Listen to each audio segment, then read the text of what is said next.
Investment risk అనేది market ఒడిదుడుకులకు లోబడి ఉంటుంది. ఇన్వెస్ట్ చేసే ముందు అందుకు సంబంధించిన వివరాలను క్షుణ్ణంగా తెలుసుకున్నాకే పెట్టుబడులు పెట్టండి. ఈ కార్యక్రమం నిపుణులు, అనుభవజ్ఞుల సూచనలు, సలహాల మేరకు మాత్రమే నడుస్తుంది. మీ పెట్టుబడులకు ఏబిఎన్ ఆంధ్రజ్యోతి ఎటువంటి బాధ్యత వహించదు.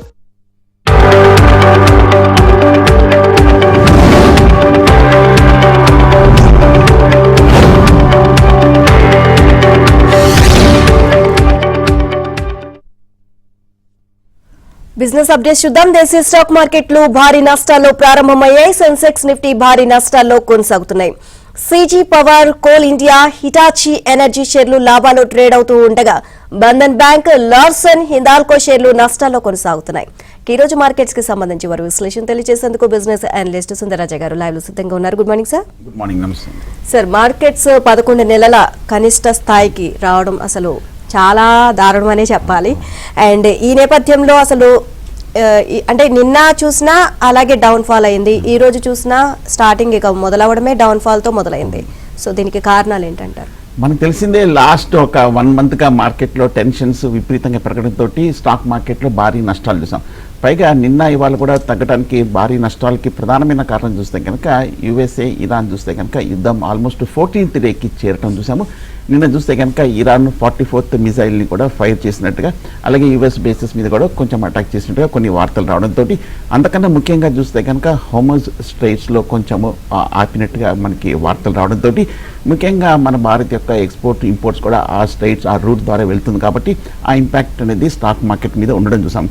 మార్కెట్ నేను అమెరికాలో చూస్తే కనుక ఆల్మోస్ట్ హయ్యెస్ట్ ఫాల్ లాస్ట్ 1 మంత్గా, అంటే February 1st తర్వాత నేను అమెరికాలో కూడా కొంచెం భారీ నష్టాలు రావడంతో ఆ ఇంపాక్ట్ అనేది ఏషియన్ మార్కెట్స్, ఇండియన్ మార్కెట్ మీద కూడా ఉండడం చూసాం. అలాగే నిన్న చూస్తే కనుక భారత్ ఇన్ఫ్లేషన్ స్వల్పంగా పెరిగింది. అంటే ఫిబ్రవరి నెల చూస్తే కనుక కొన్ని వస్తువుల ధరలు కొంచెం పెరగటం అనేది చూసాం. బట్ కానీ అవి పెద్దగా ఇంపాక్ట్ అనేది మార్కెట్ మీద లేదు. బట్ ఓవరాల్గా చూస్తే కనుక ఈ టెన్షన్స్ వల్ల ఉండడం కూడా చూస్తున్నాం, మార్కెట్లో ఒక రియాక్షన్ రావడం చూస్తున్నాం. సో అలాగే మనకి ఈ మధ్య వచ్చిన ఇష్యూస్ తోటి భారత్ యొక్క జీడిపి కూడా ఏమైనా కొంచెము నెక్స్ట్ మంత్ వచ్చే జీడిపి డేటా మీద ఏమైనా ఇంపాక్ట్ ఉంటుందని చెప్పి మార్కెట్లో కన్సర్న్స్ ఉన్నాయి. ఏమైనా కొంచెం జీడిపి మనకి ఏమైనా డౌన్ గ్రేడ్ అవుతుందో అన్న కొంచెం ఆందోళన ఉండడంతో మార్కెట్లో సెల్లింగ్ ప్రెషర్ అనేది రావడం. అలాగే మిడ్ క్యాప్, స్మాల్ క్యాప్స్లో కూడా కొంచెం ఓవరాల్గా రీటైల్ పార్టిసిపేషన్ లేకపోవడము, ఎఫ్ఐస్ కూడా చూస్తే కనుక భారీగా అమ్మకాలు జరపడము, అలాగే ముఖ్యంగా క్రూడ్ ఆయిల్ చూస్తే కనుక హయ్యెస్ట్ లెవెల్లో ఆల్మోస్ట్ 95 లెవెల్స్ దగ్గర క్లోజ్ అవడం వల్ల, అలాగే రూపీ కూడా చూస్తే కనుక నిన్న హయ్యెస్ట్ లెవెల్లో 92 లెవెల్స్లో క్లోజ్ అవడం వల్ల ఈ కారణాల చేత మార్కెట్ పడింది. Right sir. కాలర్స్ రెడీగా ఉన్నారు సార్. శేఖర్ గారు కాల్ చేస్తున్నారు తణుకు నుంచి. Good morning sir. Sir good morning అండి. Good morning sir. నాకు హిందుస్థాన్ కాపర్, బోర్డ్స్, జెక్సన్ ఉన్నాయి సార్. ఓకే చెప్పండి సార్. అది హోల్డ్ చేయమంటారండి? ఓకే. కాపర్, హిందుస్థాన్ కాపర్ ఈ మధ్య కాలంలో చూస్తే కనుక ఆల్మోస్ట్ 650 రూపాయల నుంచి 500 రూపాయల వరకు బాగా తగ్గటం చూసాము. సో హిందుస్థాన్ కాపర్ ఈ లెవెల్లో చూస్తే కనుక కొంచెం 500 రూపీస్ దగ్గర కొంచెం నిలకడగా ఉండే అవకాశాలు కనిపిస్తోంది. కాకపోతే స్టాక్ చూస్తే కనుక బాగా ఎక్స్పెన్సివ్గా కనిపిస్తోంది. మొన్న హిందుస్థాన్ కాపర్ రిజల్ట్స్ మీరు చూసే ఉంటారు. అంత క్రితం మనకి రిజల్ట్స్తో పోలిస్తే కొంచెం మార్జిన్స్ కూడా తగ్గాయి. అలాగే ప్రాఫిట్స్ కూడా చూస్తే కనుక కొంచెం తగ్గడం చూసాము. అలాగే టర్న్ ఓవర్ కూడా చూస్తే కనుక ఆల్మోస్ట్ 7.18 బిలియన్ నుంచి, అంటే 718 కోట్ల నుంచి ఆల్మోస్ట్ 687 కోట్ల వరకు టర్న్ ఓవర్ తగ్గడం చూసాం. అందువల్ల మనకి హిందుస్థాన్ కాపర్ అని తగ్గింది. బట్ ఓవరాల్గా లాస్ట్ 2-3 సంవత్సరాలుగా చూస్తే కనుక హిందుస్థాన్ కాపర్ అప్ ట్రెండ్లో ఉన్న విషయం తెలిసింది. 200 రూపాయల నుంచి 750 రూపాయల వరకు, అంటే 3 రెట్లు పెరిగిన తర్వాత ఇప్పుడే కొంచెం కరెక్షన్ ఉంది. సో ఇవన్నీ టాప్ కంపెనీసే కాబట్టి నా ఉద్దేశం అయితే కొంచెం వెయిట్ చేయాలి, మరి కొంతకాలం లాస్ తప్పదు. Right sir. Next caller Kishan garu Karimnagar నుంచి కాల్ చేస్తున్నారు. Good morning sir. Very good morning madam. Raja garu నమస్కారం అండి. నమస్తే కిషన్ గారు. టీసీఎస్ ఇయర్లీ లోకి వచ్చింది కదా, తీసుకోవచ్చున్నా సార్? ఇంకొకటి సిఎఫ్ టైర్ ఏ రేట్ లో తీసుకోవచ్చు? ఓకే. రెండో స్టాక్ ఏమన్నారు? CF, C for Chennai. Okay. Stock పేరు ఏంటి రెండోది? రెండో స్టాక్ పేరు చెప్పండి సార్. ఫర్ ఈస్ట్, CEAT tyres. Okay. CEAT tyres. Okay. First TCS గురించి ఈ మధ్య చూస్తే కనుక లాస్ట్ ఒక 1.5 monthsగా 6 వారాలుగా తగ్గుతూ వస్తుంది. ఆల్మోస్ట్ 3,300 రూపాయల నుంచి 2,400 వరకు తగ్గడం. ఈ లెవెల్లో చూస్తే కనుక టీసీఎస్ కొంచెం అట్రాక్టివ్గా కనిపిస్తుంది. అంతేకాకుండా నిన్న వచ్చిన వార్త చూస్తే కనుక ఇంటర్నేషనల్ సంస్థ నువోమా కూడా చూస్తే కనుక టాప్ 10 ఐటీ సర్వీసెస్ స్టాక్ మీద కొంచెం బులిష్గా ఉన్నట్టుగా, అలాగే 84% వరకు అప్సైడ్ పొటెన్షియల్ ఉన్నట్టుగా ఒక వార్త రావడం కూడా మనం చూస్తున్నాం. అంతేకాకుండా ఈ మధ్య చూస్తే కనుక మనకు తెలిసిందే ఐటీలో కొత్తగా వచ్చిన అంశం చూస్తే కనుక ఏఐ మీద కూడా, ఏఐ వల్ల మనకి ఐటీ స్టాక్స్ మీద కూడా కొంచెం ఇంపాక్ట్ ఉంటుందని, ఈ ఎర్నింగ్స్ మీద కూడా కొంచెం ఎఫెక్ట్ ఉంటుందని ఇవాళ మనకి వార్త రావడం చూసాం. అందువల్ల మనకి ఐటీ స్టాక్స్ అన్ని కొంచెం తగ్గినప్పటికీ లాస్ట్ 1 weekగా చూస్తే కనుక ఐటీ స్టాక్స్ మిగతా మార్కెట్ ఇండిసెస్తో పోలిస్తే అంతగా పర్లేదు కాబట్టి కొంచెం రెసిలియంట్గా ఉంది. కాబట్టి బహుశా కొంచెం వర్స్ట్ అనేది మార్కెట్ ఆల్రెడీ డిస్కౌంట్ అయిపోయింది, ఆల్రెడీ కొంచెం రియాక్షన్ అయిపోయింది. కాబట్టి మీరు అనుకున్నట్టుగా టీసీఎస్ చిన్న డిప్లో లాంగ్ టర్మ్ కోసం తీసుకోవచ్చు. అలాగే సిఎట్ టైర్ గురించి అడిగారు. సిఎట్ టైర్ కూడా మనకు తెలిసిందే, టైర్ స్టాక్స్లో మనకి కొన్ని కంపెనీసే ఉన్నాయి. అందులో సిఎట్ ఈ వారం చూస్తే కనుక ఆల్మోస్ట్ 5 to 6% వరకు పెరగటం కూడా చూసాం. సో కొంచెం బాగా బౌన్స్ బ్యాక్ కూడా వచ్చింది. పైగా సిఎట్ టైర్స్ చూస్తే కనుక ఈ వారం కొంచెం స్టడీగా ఉంది. కాబట్టి ఓవరాల్గా ఫండమెంటల్గా చూస్తే కనుక సిఎట్ పాజిటివ్గా ఉన్నప్పటికీ లాస్ట్ 2-3 నెలలుగా కొంచెం ఒక సైడ్ వేస్ ట్రెండ్లో ఉన్న స్టాక్ సిఎట్ టైర్స్. సో వాల్యుయేషన్స్ కూడా సిఎట్ ఆల్మోస్ట్ 25 లెవెల్స్లోనే ట్రేడ్ అవుతుంది. చీపర్ లెవెల్లో ఉంది. 1958లో స్టార్ట్ అయిన కంపెనీ. పైగా మొన్న క్వార్టర్ రిజల్ట్ చూస్తే కనుక హైయెస్ట్ బెస్ట్ ప్రాఫిట్స్ ప్రకటించింది. ఇంచుమించు 156 కోట్ల వరకు ప్రకటించింది. ఒక 5 క్వార్టర్ల క్రితము 97 కోట్ల నుంచి క్రమేణంగా పెరుగుతూ వస్తుంది. పెద్దగా ఈ రిసెషన్ ఇంపాక్ట్ అనేది పెద్దగా ఏమి ఉండట్లేదు. సో సిఎట్ కూడా బాగానే ఉంది. Right sir. Next caller Suresh garu Kurnool నుంచి కాల్ చేస్తున్నారు. Good morning sir. Good morning sir. నేను మ్యూచువల్ ఫండ్ నుంచి తెలుసుకోవాలి సార్. నేను ఫ్రిక్సీ గ్యాప్ లో 1,00,000 రూపాయలు, మోతిలాల్లో 1,00,000 రూపాయలు, నిపాన్ ఇండియా లార్జ్ క్యాప్ లో 1,00,000 రూపాయలు పెట్టాను సార్. అది బాగా నష్టాలు వస్తాయి. ఇప్పుడు పరిస్థితి హోల్డ్ లో పెట్టాలా లేదా ఎన్ని రోజులు పెట్టాలి సార్ అది? ఓకే, మ్యూచువల్ ఫండ్లో పెట్టిన వాళ్ళందరూ కూడా లాస్ట్ 1 yearగా మనకి తెలిసిందే. 1 year బ్యాక్ కూడా ఇన్ఫ్యాక్ట్ లాస్ట్ 3 నెలల క్రితం కూడా మనకి మార్కెట్లోకి ఎస్ఐపి ఇన్ఫ్లోస్ భారీగా వచ్చిన విషయం మనకి తెలిసిందే. ఫస్ట్ టైం చాలా కాలం తర్వాత లాస్ట్ మంత్ మనకి ఇన్ఫ్లో అనేది మనకి ఎస్ఐపి ద్వారా మ్యూచువల్ ఫండ్లోకి బాగా భారీగా తగ్గడం అనేది మనం చూస్తాం.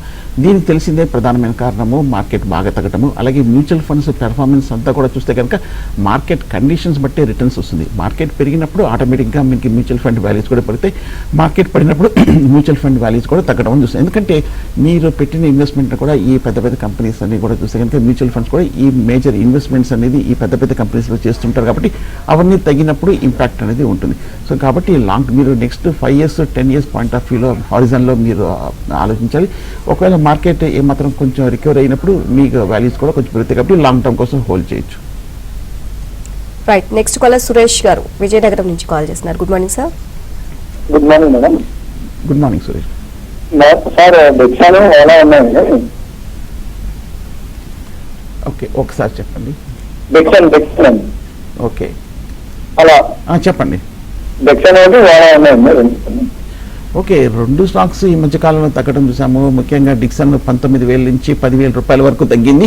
అలాగే మనకి డిక్సన్ ఈ వారం చూస్తే కనుక చాలా కాలం తర్వాత ఫస్ట్ టైం ఒక 7% వరకు పెరిగింది. లాస్ట్ టైం క్వార్టర్ రిజల్ట్ చూస్తే కనుక డిక్సన్కి మంచి రిజల్ట్స్ రావడము, రిజల్ట్ వచ్చిన తర్వాత లాస్ట్ వీక్ ఒక 5% వరకు రీబౌండ్ అయింది. 2 రోజుల క్రితం చూస్తే కనుక ఎంకే గ్లోబల్ డిక్సన్ తీసుకోవచ్చని టార్గెట్ 15,200 రూపాయల వరకు ఇచ్చినట్టు కనిపిస్తుంది. అంటే పర్వాలేదు, ఆల్మోస్ట్ 15 to 20% వరకు టార్గెట్ ఇచ్చారు. కాబట్టి డిక్సన్ టెక్నాలజీస్ మీరు ఒక చిన్న డిప్లో తీసుకోవచ్చు. అలాగే ఓలా గురించి అడిగారు. ఓలా కూడా నా ఉద్దేశం అయితే కొంచెం అండర్ పెర్ఫార్మ్ చేసిన స్టాక్ మనకు తెలిసిందే. ఓలా ఎలక్ట్రికల్ కంటిన్యూస్గా తగ్గుతూ వస్తుంది. ఆల్మోస్ట్ 70 రూపాయల నుంచి 25 రూపాయల వరకు తగ్గింది. మొన్న రిజల్ట్స్ కూడా పెద్ద ఏమీ పాజిటివ్గా ఉన్నట్టు కూడా కనిపించట్లేదు. వీళ్ళు కొత్తగా చూస్తే కనుక రోడ్ స్టార్ అనే కొత్త బైక్ని కూడా లాంచ్ చేసింది. 79,799 రూపీస్ అట్రాక్టివ్ లెవెల్లో కూడా ప్రకటించడం మనం చూసాం. సో ఓలా అయితే ప్రస్తుతం కొంచెం వెయిట్ చేసి, మేబీ పెద్ద కంపెనీ కాబట్టి చిన్న డిప్లో. సార్, ఈ డౌన్ ఫాల్ అవ్వడం వల్ల మార్కెట్స్ చాలా మంది కూడా ఇన్వెస్టర్స్ అందరూ కూడా ఇబ్బంది పడుతున్న పరిస్థితి. సో ఇదేమన్నా పెరిగే అవకాశాలు ఎక్కడైనా పాజిటివ్ వైబ్స్ ఎక్కడైనా కనిపిస్తున్నాయా సార్? ఒకసారి మనం చూస్తే కనుక నెక్స్ట్ వీక్ భారత్ నుంచి కూడా చాలా ఇంపార్టెంట్ డేటా అనేది ఉంది. ముఖ్యంగా మనకి జీడిపి డేటా కూడా రావడం ఉంది.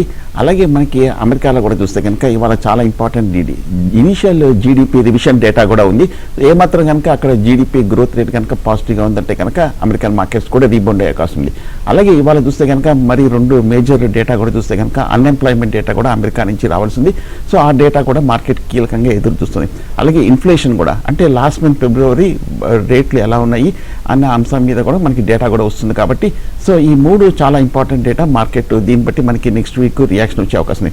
అలాగే మొన్న ఈ మధ్య కాలంలో కూడా 2 రోజుల క్రితం కూడా మనం చూసాము, ఇరాన్ కూడా చూస్తే కనుక మనకి వార్ ఎండ్ చేయడం కోసం 3 కండిషన్స్ ఇచ్చినట్టుగా ప్రపోజల్స్ పెట్టినట్టుగా కనిపిస్తుంది. అవి కనుక ఏదైనా కొంచెం పాజిటివ్గా కనుక డెవలప్ అవుతే కనుక అప్పుడు మార్కెట్ కూడా కొంచెం పెరిగే అవకాశాలు కూడా కనిపిస్తుంది. సో బట్ అలాగే మనకి ఈ మధ్యకాలం చూసాము కార్పొరేట్ రిజల్ట్స్ లాస్ట్ టైం మనకి పాజిటివ్గా వచ్చింది. అలాగే మనకి నెక్స్ట్ కార్పొరేట్ రిజల్ట్స్ కూడా ఆల్మోస్ట్ ఇంకా 1 మంత్ వరకు టైం ఉంది కాబట్టి ఈ జీడిపి డేటా అలాగే ఈ మిగతా డేటా కూడా రావడానికి 1 మంత్ టైం ఉంది కాబట్టి అప్పటి వరకు మార్కెట్ బహుశా నేను అనుకోవడము ఇలాగే కొంచెము అట్లీస్ట్ ఈ ఫాల్ ఇంత తీవ్రంగా ఉండకపోయినా కొంచెం కింద లెవెల్ నుంచి కొంచెం కన్సాలిడేషన్లోకి వెళ్ళే అవకాశాలు ఎక్కువ కనిపిస్తుంది. రైట్ అండి, కాలర్ రెడీగా ఉన్నారు. భానుచంద్ర గారు బెంగళూరు నుంచి కాల్ చేస్తున్నారు. Good morning sir. Good morning అండి. ఎంఆర్ఎఫ్ గురించి తెలుసుకోవాలనుకుంటున్నానండి, ఇంతలో హోల్డ్ చేస్తున్నానండి. Okay, MRF. అవునండి. Okay, Madras rubber factory MRF చూస్తే కనుక ఈ మధ్య స్వల్ప రియాక్షన్ కనిపించింది. 1,60,000 నుంచి ఆల్మోస్ట్ 130-140 వరకు తగ్గడం చూసాము. ఎందుకంటే లాస్ట్ 2 క్వార్టర్లు చూస్తే కనుక ఎంఆర్ఎఫ్ దగ్గర నుంచి మంచి రిజల్ట్సే రావటం చూసాము. అందువల్ల పెద్దగా కరెక్షన్ రాలేదు. పైగా స్టాక్ కూడా ఓన్లీ 25 టైమ్స్ ట్రేడ్ అవుతుంది కాబట్టి చీపర్ లెవెల్లోనే కనిపిస్తుంది ఎంఆర్ఎఫ్. మొన్న ఎంఆర్ఎఫ్ చూస్తే కనుక 3 నెలలుగా త్రైమాసిక ఫలితాలు అంటే అక్టోబర్ టు డిసెంబర్ 3 నెలలు చూస్తే కనుక ఆల్మోస్ట్ 700 కోట్ల వరకు నెట్ ప్రాఫిట్ ప్రకటించింది. ఒక లాస్ట్ 4-5 క్వార్టర్ల క్రితం 300 నుంచి బాగా క్రమేణంగా చాలా స్ట్రాంగ్ గ్రోత్ అనేది మనం చూసాం. సో అందువల్ల ఈ టైర్ కంపెనీ కూడా స్టడీగానే ఉంది. బహుశా కొంచెం మీరు ఆల్రెడీ ఉన్నాయంటే కనుక లాంగ్ టర్మ్ కోసం హోల్డ్ చేయొచ్చు MRF. Right sir. Santosh garu Vizag నుంచి కాల్ చేస్తున్నారు. Good morning sir. Good morning అండి. గుడ్ మార్నింగ్ సార్, అల్ట్రాటెక్ కేపీఐటీలో కొంచెం ఉంది సార్, అది హోల్డ్ చేయొచ్చు అంటారా? అంటే బాగా పడిపోయాయి చాలా వరకు అల్ట్రాటెక్ అండ్ కేపీఐటీ. ఈ 2 కూడా పెద్ద కంపెనీస్. అల్ట్రాటెక్ సిమెంట్ ఒకసారి చూస్తే కనుక ఈ స్టాక్ లాస్ట్ వీక్ ఒక 5% వరకు పడింది, ఈ వారం ఒక 10% వరకు పడింది. ఈ లాస్ట్ 2 వారాల్లో ఆల్మోస్ట్ 16-70% వరకు తగ్గడం చూసాము. సో అల్ట్రాటెక్ చూస్తే కనుక మొన్న రిజల్ట్స్ బాగా వచ్చినప్పటికీ రిజల్ట్స్ వచ్చే టైంకి అల్ట్రాటెక్ సిమెంట్లో బాగా పెరగటం కూడా మనం చూస్తున్నాం. అందువల్ల ఈ స్టాక్లో కూడా కొంచెం కరెక్షన్ కూడా కనిపించింది. బట్ అల్ట్రాటెక్ సిమెంట్ అయితే నా ఉద్దేశం అయితే ప్రస్తుతం హోల్డ్ చేయొచ్చు. ఎందుకంటే 10,000-10,500 రూపాయల దగ్గర కొంచెం సపోర్ట్ ఉండము. అలాగే ఫండమెంటల్ గాను స్ట్రాంగ్ గానే ఉంది, వాల్యుయేషన్స్ కూడా అట్రాక్టివ్ ఉంది, ఆల్మోస్ట్ లీడర్ కాబట్టి అల్ట్రాటెక్ని మీరు హోల్డ్ చేయొచ్చు. అలాగే కేపీఐటీ టెక్నాలజీస్ గురించి అడిగారు. ఈ ఐటీ స్టాక్ కూడా ఈ మధ్యకాలంలో మిగతా ఐటీ స్టాక్స్ లాగా బాగా పడింది. ఆల్మోస్ట్ 1,200 రూపాయల నుంచి 600 రూపాయల వరకు బాగా తగ్గింది. ఈ లెవెల్లో చూస్తే కనుక నా ఉద్దేశం అయితే one of the top losers mid క్యాప్లో కేపీఐటీ. బట్ కానీ ఈ లెవెల్లో కొంచెం సపోర్ట్ కూడా ఉంది కాబట్టి, అలాగే వాల్యుయేషన్స్ కూడా చూస్తే కనుక కేపీఐటీకి ఎంత ఉంది అంశం చూస్తే ఓన్లీ 25 టైమ్స్ ట్రేడ్ అవుతుంది కాబట్టి కేపీఐటీని కూడా హోల్డ్ చేయొచ్చు. మొన్న చూస్తే కనుక రిజల్ట్స్ పర్లేదు, 133 crores ఈ 3 నెలలకి ప్రకటించడం చూసాము. కానీ మార్జిన్స్ కూడా బాగా క్రమేణంగా తగ్గింది. లాస్ట్ 4 క్వార్టర్లో ఆల్మోస్ట్ 16% నుంచి 8% వరకు, అంటే 50% మార్జిన్స్కి కేపీఐటీ తగ్గడం వల్ల ఈ స్టాక్ ఈ మధ్యకాలంలో బాగా తగ్గింది. బట్ పెద్ద కంపెనీ కాబట్టి నా ఉద్దేశం అయితే హై ప్రాఫిట్స్ ప్రకటిస్తున్న కంపెనీ లాస్ట్ 5 ఏళ్లలో కాబట్టి ఈ ఐటీ మేజర్ని హోల్డ్ చేయొచ్చు. రైట్, నెక్స్ట్ కాలర్ ఉమా గారు కాల్ చేస్తున్నారు కడప నుంచి. గుడ్ మార్నింగ్ అండి. కుమార్ గారు, హలో. ఓకే, కాల్ కట్ అయినట్టుంది. సార్, పబ్లిక్ సెక్టర్ బాగా డౌన్ అయింది అండ్ దీనికి సంబంధించి ఫార్మా మాత్రం పెరిగింది. సో దీనికి కారణాలు ఏంటంటారు సార్? పబ్లిక్ సెక్టర్ బ్యాంక్స్ మొన్నటి వరకు one of the top gainers, top పెర్ఫార్మర్స్గా ఉన్న ఈ బ్యాంక్స్ స్టాక్స్ లాస్ట్ 1 వీక్గా తగ్గడానికి ప్రధానమైన కారణం చూస్తే కనుక ఈ గల్ఫ్లో చూస్తే కనుక ముఖ్యంగా భారతీయ ఇంపోర్టర్స్కి ఎక్స్పోర్టర్స్కి కొంచెం బాగా ఇబ్బందులు రావడంతో ఆ ఇంపాక్ట్ అనేది బ్యాంక్స్ మీద కూడా ఉంటుంది. అలాగే ఈ మధ్య ఏఏ వల్ల కూడా చూస్తే కనుక మన కొత్త టెక్నాలజీ రావడంతో ట్రెడిషనల్ బ్యాంకర్స్ ఎవరైతే ఉన్నారో, ఎవరైతే కనుక పెద్ద ఐటీ కంపెనీస్కి అలాగే మిగతా ఐటీ ప్రాజెక్ట్స్కి లెండ్ చేస్తున్న బ్యాంక్స్ అన్నీ కూడా కొంచెం షిఫ్ట్ అనేది జరుగుతుంది కాబట్టి, కొత్త టెక్నాలజీకి వస్తుంది కాబట్టి ఈ బ్యాంక్స్ మీద కూడా కొంచెం ఇంపాక్ట్ అనేది ఉండే అవకాశం ఉంది. ఇంకో పక్క చూస్తే కనుక ఈ వార్ వల్ల మనకి ఫార్మా మీద పెద్ద ఏమీ ఇంపాక్ట్ లేదు కాబట్టి ఫార్మా స్టాక్స్ కూడా స్టడీగా ఉన్నాయి. పైగా కొంచెం లెస్ రిస్కీ కాబట్టి ఇన్వెస్టర్లను కూడా ఫార్మా దగ్గర కొంచెం కొనుగోలు చేయడంతో ఫార్మా స్టాక్స్ పెరగడం. అలాగే మనకు హాస్పిటల్ స్టాక్స్ అన్ని కూడా స్టడీగా ఉన్నాయి. ఎందుకంటే హాస్పిటల్ స్టాక్స్ మీద పెద్దగా ఈ రంగం మీద పెద్ద ఇంపాక్ట్ లేదు. పైగా లాస్ట్ 3 ఏళ్ళు చూస్తే కనుక మన ఇండియన్ హాస్పిటల్స్కి చూస్తే కనుక ఎక్కువ హాస్పిటల్ విజిటర్స్ బంగ్లాదేశ్ నుంచి వచ్చేవాళ్ళు. 70% ఆఫ్ ది హాస్పిటల్ టూరిస్టులు చూస్తే కనుక బంగ్లాదేశ్ దగ్గర నుంచి ఆల్మోస్ట్ 5 లక్షలు పర్ ఏడాది వస్తున్నారు. సో కాబట్టి అవి కూడా స్టడీగానే ఉన్నాయి కాబట్టి హాస్పిటల్ స్టాక్స్ అన్ని కూడా పెరిగాయి. Right sir, next call Sudhakar garu Kadapa నుంచి కాల్ చేస్తున్నారు. Good morning sir. Good morning madam. Good morning. ATGL Adani total gas ఒకటి, ఇంకొకటి అనంత రాశన్, ఈ 2 తెలుసుకోవాలనుకుంటున్నాను sir. Okay, Adani total gas ATGL చూస్తే కనుక ఈ వారం చాలా స్ట్రాంగ్గా పెరిగింది. ఇన్ఫ్యాక్ట్ 25% వరకు పెరిగింది. సో గ్యాస్ కంపెనీ కాబట్టి బహుశా కొంచెం గ్యాస్ కూడా ఈ మధ్య కొంచెం ఈ సెగ్మెంట్ కూడా లైమ్ లైట్లో ఉంది. పైగా 2 రోజుల క్రితం చూస్తే కనుక 20% అప్పర్ సర్క్యూట్ ఫ్రీజ్ కూడా పట్టడం చూసాము. సో అదాని నా ఉద్దేశం అయితే టోటల్ గ్యాస్ చాలా స్ట్రాంగ్గా పెరిగింది. అంతేకాకుండా ఇవాళ నిన్న కూడా చూసాము, గవర్నమెంట్ కూడా చూస్తే కనుక గ్యాస్ సంబంధించిన వరకు ఒక పాజిటివ్ స్టేట్మెంట్ రావడం చూసాము. సో కాబట్టి అందువల్ల కొంచెము అదాని గ్యాస్ కూడా బాగా పెరగటం అనేది మనం చూసాము. రైట్. నెక్స్ట్ కాలర్ శ్రీనివాస్ గారు విజయవాడ నుంచి కాల్ చేస్తున్నారు. Good morning sir. Good morning అండి. Good morning. SMS pharma and standard glass 148లో తగ్గించారండి. SMS ఫార్మా 330 ఉన్నాయి. సార్ ఓకే, SMS ఫార్మా చూస్తే కనుక ఈ మధ్య ఫార్మా స్టాక్స్ అన్ని పెరగడంతో SMS కూడా బాగా పెరగడం కూడా మనం చూసాము. సో ఈ లెవెల్లో చూస్తే కనుక 400 రూపాయల దగ్గర చాలా స్టడీగా ఉంది SMS ఫార్మా. ఈ మధ్య చూస్తే కనుక ఆల్మోస్ట్ 250 రూపాయల నుంచి SMS ఫార్మా కూడా ఒక అప్ ట్రెండ్లో వచ్చింది. స్టాక్ వాల్యుయేషన్స్ కూడా చూస్తే కనుక స్టడీగానే ఉంది కాబట్టి నా ఉద్దేశం అయితే మీరు హోల్డ్ చేయొచ్చు. అలాగే మీరు అడిగిన రెండో స్టాక్ స్టాండర్డ్ గ్లాస్ గురించి అడిగారు. స్టాండర్డ్ గ్లాస్ కూడా నా ఉద్దేశం అయితే మరి ప్రస్తుతం అయితే హోల్డ్ చేయొచ్చు. ఈ స్టాక్ కూడా ఈ మధ్య కాలంలో బాగా తగ్గిన విషయం అని తెలిసింది. బట్ కానీ స్టాండర్డ్ గ్లాస్ కూడా ప్రస్తుతం హోల్డ్ చేయొచ్చు. Right sir. Next caller Rajasekhar garu Dharmavaram నుంచి కాల్ చేస్తున్నారు. Good morning sir. Hello sir చెప్పండి. రాజశేఖర్ ధర్మవరం నుంచి సార్. చెప్పండి. స్టాక్స్ గురించి తెలుసుకోవాలనుకుంటున్నాను. దేని గురించి అండి? 2 స్టాక్స్ HFCL తర్వాత బయోకాన్ ప్రజెంట్ రేట్ లో బై చేయొచ్చా? ఓకే, హిమాచల్ ఫ్యూచరిస్టిక్స్ కరెంట్ రేట్లో తీసుకోవచ్చు. అంటే ఈ స్టాక్ మార్కెట్ అగేన్స్ట్గా వెళ్ళి మనకి ఈ వారం ఆల్మోస్ట్ ఒక లాస్ట్ 1 వీక్గా 10% వరకు పెరిగింది. ఆల్మోస్ట్ 70 రూపాయల దగ్గర లాస్ట్ 2 వారాలుగా ఒక స్టడీగా ఉండడం చూస్తాం. దీనికి ప్రధానమైన కారణం చూస్తే కనుక వీళ్ళు ఓవర్సీస్ సబ్సిడీస్ ద్వారా వీళ్ళకి ఒక 5-year మేజర్ అగ్రిమెంట్ కుదుర్చుకున్నట్టుగా ఆప్టికల్ ఫైబర్ కేబుల్స్ ఇవ్వడంతో ఒక మేజర్ ప్రాజెక్ట్ రావడంతో ఈ స్టాక్లో కూడా ఒక అప్ ట్రెండ్ కూడా కనిపించింది. సో ఈ మధ్యకాలం చూస్తే కనుక ఆల్మోస్ట్ 140 రూపాయల నుంచి 70 రూపాయల వరకు పడి ఇప్పుడు ఈ పాజిటివ్ న్యూస్ రావడంతో HFCL కూడా ఒక అప్ ట్రెండ్లో వచ్చింది. కానీ ఈ స్టాక్ కొంచెం బాగా ఎక్స్పెన్సివ్గా ఉంది కాబట్టి మైట్ బి HFCL కొంచెం ఒక చిన్న డిప్లో కన్సిడర్ చేయొచ్చు. Right sir. Next caller Sai garu Miryalaguda నుంచి కాల్ చేస్తున్నారు. Good morning sir. నమస్తే మేడం. నమస్తే సాయి గారు. GMR ఎయిర్పోర్ట్ 102లో ఉన్నాయి సార్. మన టెక్ మహేంద్ర 1800లో ఉన్నాయి సార్. టెక్ మహేంద్ర ఎవరైనా చేయొచ్చు సార్. 10 years వరకు ఈ రేట్లు కొనొచ్చు సార్. మూడు సార్.